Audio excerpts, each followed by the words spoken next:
Boalkhali BNP chairperson Begum Khaleda জিয়ার সুস্থতা কামনায় মিলাদ এবং দোয়া মাহফিল অনুষ্ঠিত। জুনের 24 তারিখ সোমবার বোয়ালখালী উপজেলা শ্রমিক দলের উদ্যোগে এই মিলাদ এবং দোয়া মাহফিল অনুষ্ঠিত।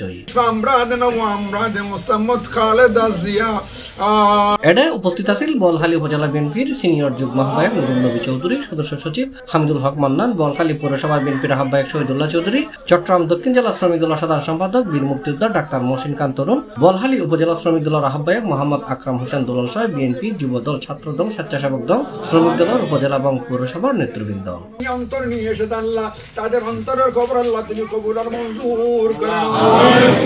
C+ চট্টগ্রাম।